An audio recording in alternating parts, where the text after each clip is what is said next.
Alright, hello everybody, and welcome back to the channel. In today's video, seeing as it's a very, I feel like good time to do this, I wanted to go ahead and talk about Star Wars. Like, specifically, I wanted to revisit more, Star Wars Battlefront 1 and 2. Not specifically the old ones, but the EA games.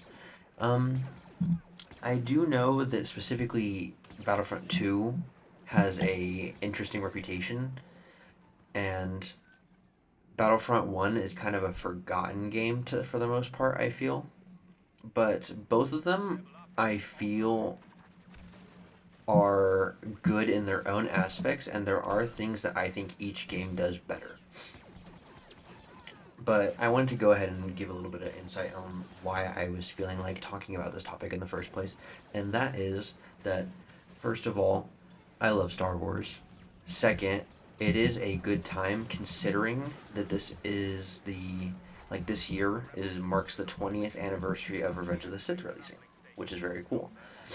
So I have noticed a significant amount of hype around Battlefront and Star Wars in general, and I've been kind of I put myself into this position where I wanted to revisit those games because they are the games that are most nostalgic to me, specifically Battlefront 1, because I was 10 when that game came out. I think it's 2015. And I personally think that that game, despite its I feel forgotten status, holds up very well. And there are things that I think it does better than the the sequel. Um, let's go ahead and start off with Battlefront 1.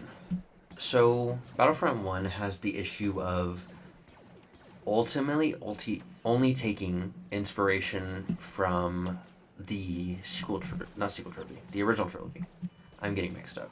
But the original trilogy, and that is most, like, commonly seen through its heroes and maps.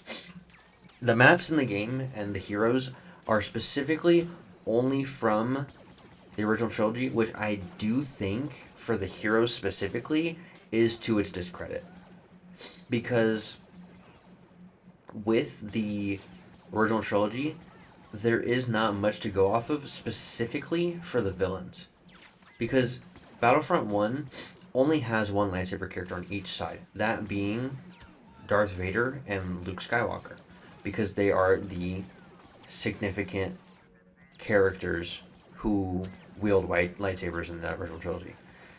Beyond that, it is strictly blaster characters, or in the off, inclusion of Palpatine, you have lightning. But to say that I feel like it being limited to the original trilogy does not help, because you are stuck trying to figure out characters, and you notice that most when you get to specific characters that are so minor in their roles, like Nia Nub, or I don't remember how to pronounce his name specifically, but on the hero side, and then on the villain side specifically, you have Dengar and Bosk, which, don't get me wrong, are very cool characters. And then you have Greedo, which, don't get me wrong, again, very cool characters. But at the same time, for the source material of the original trilogy, they don't have much lore whatsoever. There isn't much known about them. Dengar and Bosk in those movies are only seen for one scene. Same with Greedo, and Greedo dies. But I feel like you go into these games and you have that limited aspect of the heroes, like the specific game Battlefront 1, and I feel like that is something that takes away from it. Because Battlefront 2, on the other hand, has inspiration from the sequels, the prequels, and the original trilogy, which I think is very, good for the game, because it has a lot of sources to draw from. There are significantly more characters, and I will say that is cool, but at the same time, you have to understand that Battlefront 1 is working as a game that specifically takes inspiration from the original trilogy, and I think it does it well. Because they could have, at the time, gone with the prequels too, because the prequels were all out at the time for a long time. Like, they were, like, what, 10 years old by that point, at least? And they specifically chose to go with the original trilogy, which I don't know what the inspiration behind that was. I don't know if that's a creative choice or what, but it does do that, and I think it does it well. There are aspects in specific gameplay that I do like more about Battlefront 1, and one of the main things is I do like a lot of the customization more. Because one thing I don't like about Battlefront 2, but it's not that I don't like it, it's just I like its counterpart in Battlefront 1 more, is the character customization. Not like the appearance, but the character customization in the sense of like having your guns and your abilities and your cards. I do feel like Battlefront 1 had a more interesting way of doing that, which is not limiting you to classes. I think limiting you to classes is sort of lame. And it's not like I get that they wanted to do that probably for the sake of abilities, but at the same time, like I like that I can have these specific abilities that come from my cards and I can put them on any sort of class based off of the weapon. It also makes it so everybody's equal in the sense that everybody has the same health at least. Obviously, you have abilities that can help you. You can have back to bombs, you can have personal shields, and that's great. But beyond that, everybody's base stats are the same. And I do like the sense of creativity you can have with the ability to choose any gun you want, any star card you want. I think that is very cool. At the same time, I'm not saying that Battlefront 2 is bad for not having that amount of creativity, because I do like, from a balancing aspect, Battlefront 2's more. I just feel like Battlefront 1 is not meant to be a competitive game, nor is Battlefront 2, and I feel like Battlefront 1 having that sense of creativity and that sense of chaos in a way makes it more fun to me. So there is that aspect of it. But um going in again, obviously Battlefront 2 has better maps. It has so many places you can visit from the prequels, sequels, and original trilogy again. And I can't say that Battlefront 1 competes with that because it is drawing from more. There is more given. And it is also just a newer game in general. So everything looks better. But to say that the first game is not good in the sense that it has less maps is not true, because don't get me wrong, it having less maps is a downside. But it's not to the point where I'm like, oh, the game's ruined, the game's bad.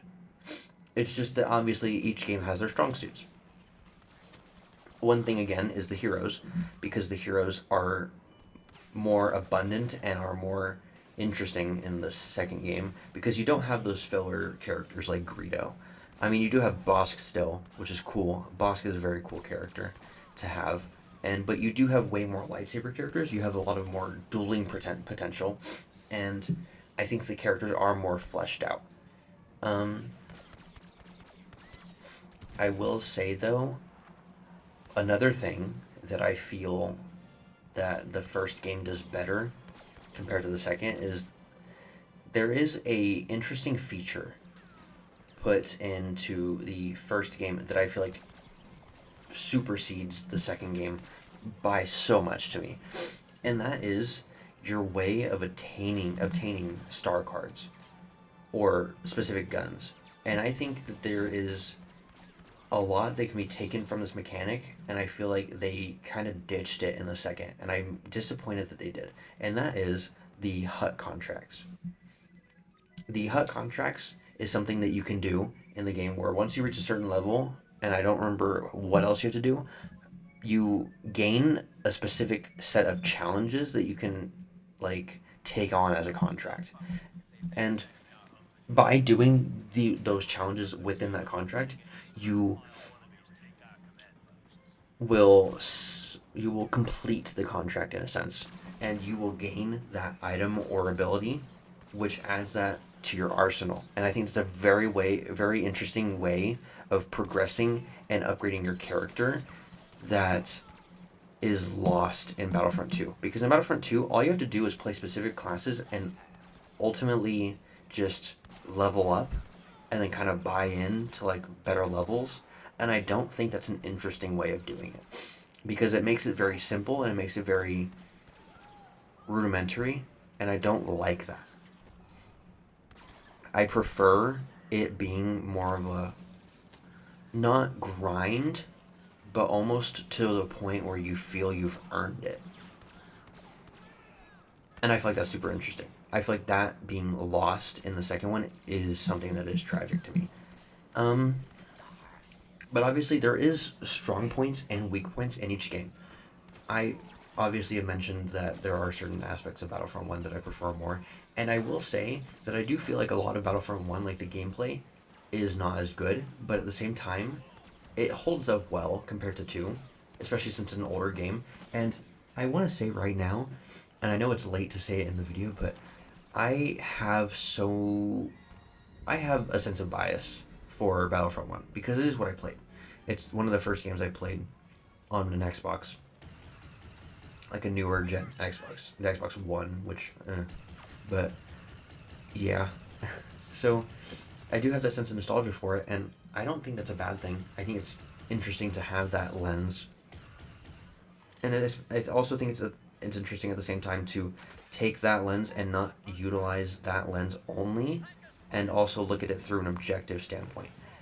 One thing you also have to do objectively, despite its success later on, is acknowledge Battlefront 2's release. Everybody knows how tragic of a release it was, how terrible it was. The inclusion of what was in a sense loot boxes that was almost making the game pay to win.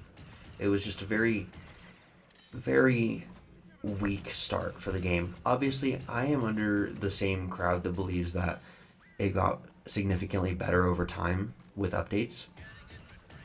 But you cannot have a game redeem itself, and you can't look past that. Like, I mean, obviously you can be like, oh, it's a good game now, but nobody forgets what happened. Everybody remembers Battlefront 2's release. And as far as I know, Battlefront 1 didn't have any glaring issues like that. Obviously, I was very young when it came out, and I played it a little late, but it had a very good thing going. And, I like that about it. Another thing that I feel like is objectively not well received, maybe, is Star Wars Battlefront 2's story. And I think that's a shame, because I find the story maybe not the most compelling narrative, but at the same time, I find it fun. I find it very unnaturally interesting to see the fall of the Empire and like directly afterwards, where you are kind of hunting them down in a sense, because you start off as an Imperial, and you progress through the story, and you transition to the other side, and then you fight the Empire, and it's so interesting to see how things sort of ended.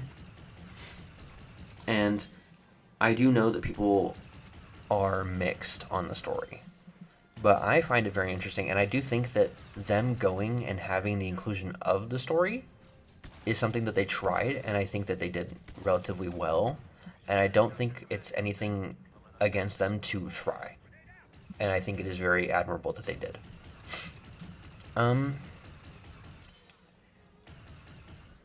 Beyond that, it is hard to say which one's better, because I do have that nostalgia for the first, but I think objectively now, not speaking of the start of the games, but like now, in their current state, Battlefront 2 is just better. But I do think it is a shame that Battlefront 1 has been forgotten, because there are times where I'll go on there and I'll try a multiplayer search and I get nothing, and it's so sad, because I do love that game and I do wish people still played it and it got the attention it deserves. But at the same time, it's hard to see why people would go to that game over 2, especially since 2 is more recent. It has a bigger player base. I just wish that people would try and give it a try and just revisit it maybe once. But in the meantime, I guess that's it. It is a shame that Battlefront 2's run ended a while ago, um, especially since it ended on such a sour note with its final playable heroes being droids. Not even cool droids, it was BB 8. But, what can you do? I just wish that it got to continue a little bit longer, or maybe that we, in the future, get a Battlefront 3. But in the meantime, I guess that's about it. And I appreciate everybody for taking the time to listen if you made it this far. And if you did, and you did enjoy, go ahead and like it, comment, and subscribe. Do whatever you feel about doing, I guess. But that's it. I'll go ahead and let you all go, and thank you for watching.